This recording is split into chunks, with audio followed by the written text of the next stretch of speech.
Brian, you mentioned how you were going to discuss the details on how Marilyn Monroe died. Source: in November 1962, there was much a buzz about how she passed away. I knew a cub reported who was working as a freelance journalist for the LA Times. He mentioned to me that he spoke with several journalists and a private detective.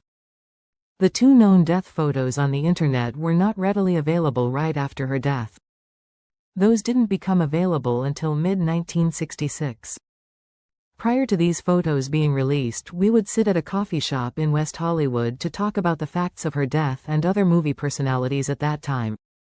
He told me there were markings on her face, her back and back of her legs down to about her heels. She actually died on her back at another location. The exact location is unknown to this day. He mentioned that two men came to the bungalow where she was staying late that evening. The timeline concerning exactly when these men showed up was unclear then and unclear now.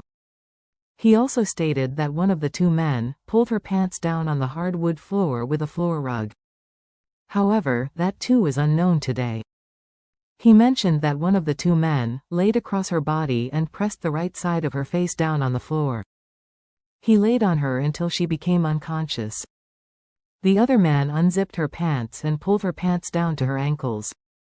This man may have inserted some sort of laxative or something in her body cavity.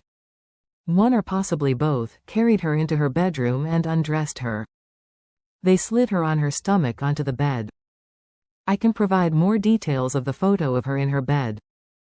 In the photograph, you'll see two pillows, but her head never touched either pillow. The left side of her face is on the bed, and she is laying on her stomach. Those markings did not come from the bed. Her right arm is extended in an outward position, and her left arm is underneath her stomach, which you can clearly see in the photo. He made statements that something was wrong with the back of her neck and that her hair seemed to be wet. You may notice the bed sheets and the covers are pulled over her up to her waistline. The sheets look like wakes of a wave that suggest she was slid in the bed. He also said he made an attempt at that time to sell his story. The newspapers took his story but never ended up printing it. Apparently, the papers did a little fact-checking and they weren't going to take a chance at the story not being true. Other newspapers did not want to touch this story. Brian equals Was there ever any mention of Robert Kennedy being there? Source: yes. But the information was somewhat vague.